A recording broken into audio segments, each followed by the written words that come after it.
ड्रामे के अंदर जिस हिसाब से औरंगज़ेब ने चाल चली है ना, तो औरंगज़ेब इस चाल में किसी हद तक कामयाब हो ही जाता है। अब बहुत बड़ी मुश्किलात खड़ी हो चुकी हैं हमारी गुड्डी के लिए, क्योंकि गुड्डी के ऊपर अब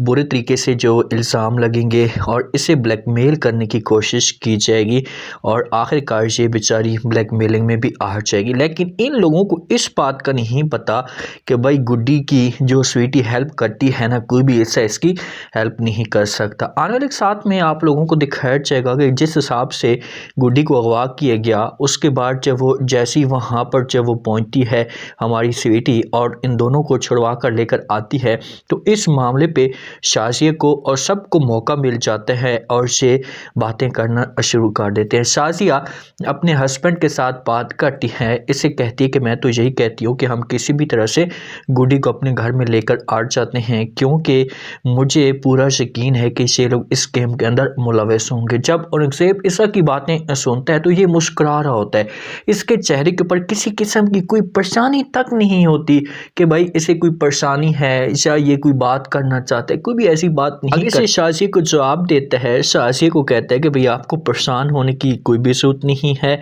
जो कुछ भी हो रहा है इससे ठीक हो रहा है, आप थोड़ा सा वेट करें। मैं देखना चाहता हूँ कि जंगीर जो है इसे क्या करता है, इसे इसके दिमाग के अंदर क्या प्लानिंग है। जब जंगीर आगे से कुछ ना कुछ रिस्पॉन्स या कोई ना कोई प्लानिंग बनाएगा तो फिर हमारे पास भी आगे से रिस्पॉन्स होगा और हम इसे रिस्पॉन्स दे ही देंगे। शाज़िया जब ये बातें सुनेगी तो इसे पूछने की कोशिश करेगी और कहेगी क्या मतलब तुम्हारा, तुम बात क्या करना चाहते हो, खुलकर बात करो। तो जंगीर जो होगा, औरंगज़ेब जो होगा, ये इसे कहेगा कि आप चुप हो जाएं, बस थोड़ा सा वेट करें और लम्हे का इंतज़ार करें कि हमने जो है वो क्या करना है। अब औरंगज़ेब के दिमाग के अंदर बड़ी चालें हैं और ये गुड्डी को इस हिसाब से अपने घर के अंदर बुलाना चाहता है कि किसी को भी शक भी ना हो और गुड्डी हमारे कंट्रोल में भी आ जाए। जब गुड्डी वाले घर आते हैं ना, तो इसे शाज़िया वाले बेसब्री गोल करके चाहते हैं, क्योंकि इनकी तो प्लानिंग होती है और ये यहाँ से मुकम्मल तौर पर सारी की सारी प्लानिंग बनाकर जाते हैं। तो इसी वजह से उन घर के अंदर जाते हैं तो ये गुस्सा करना शुरू कर देते हैं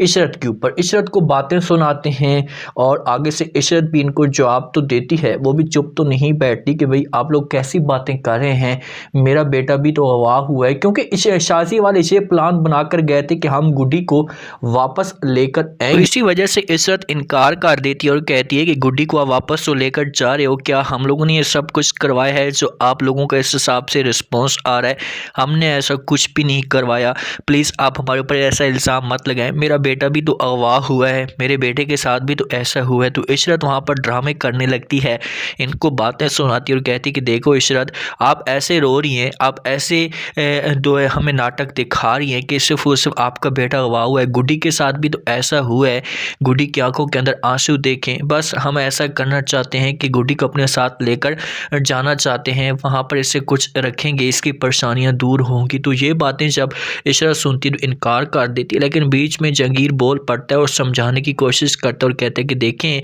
इशरत, छोड़ दें आप इस बात को, आप चुप हो जाएं, अगर ये लेकर जाना चाहते हैं तो हमें किसी किस्म का कोई भी एतराज़ नहीं होना चाहिए, आप खामोशी के साथ इनको बोल दें कि भाई लेकर जा सकते हैं, कोई एतराज़ नहीं है, कोई बड़ी बात नहीं है। तो यहाँ पर जब गुड्डी ये बात सुनेगी ना, तो गुड्डी इनकार कर देगी, गुड्डी कहेगी कि भाई मैं ऐसा नहीं करना चाहती, प्लीज़ आप मुझे मजबूर मत करें, मैं नहीं जाना चाहती। तो आगे से जब ये बात इशरत सुनती है तो वो इनकार कर देगी गुड्डी को और कहेगी कि नहीं, मैं आपको नहीं रख सकती, जब आपके चाचा और आपकी चाची आपको लेकर आने के लिए आ रहे हैं तो फिर इसमें मैं कुछ भी नहीं करूँगी, आप चुपचाप चली जाएं और हमें हमेशा के लिए भूल जाएं। गुड्डी बेचारी वहाँ पर रिस्पॉन्स तो इन लोगों को नहीं देती, उसकी आंखों के अंदर आंसू, वो बार बार रिक्वेस्ट तो करती है, लेकिन शाज़िया वाले इसे लेकर चले जाएंगे। जब शाज़िया वाले लेकर जाएंगे ना, तो शाज़िया चेंज नहीं होगी, शाज़िया फिर भी हमारी गुड्डी के ऊपर काम करवाएगी, इसके ऊपर प्रेशर डालने की कोशिश करेगी, इसे दबा कर रखेगी कि ताकि इसे डर के रहे,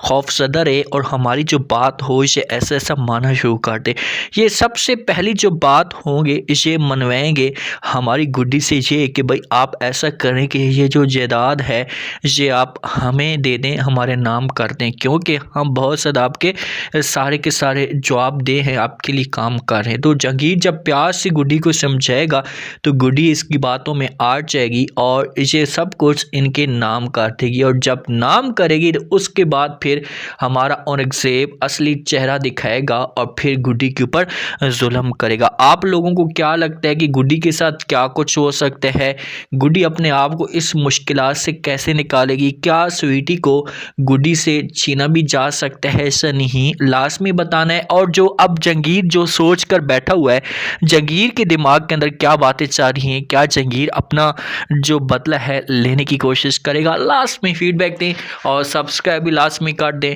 अपना ख़ास ख्याल करें। शुक्रिया, अल्लाह हाफ़िज़।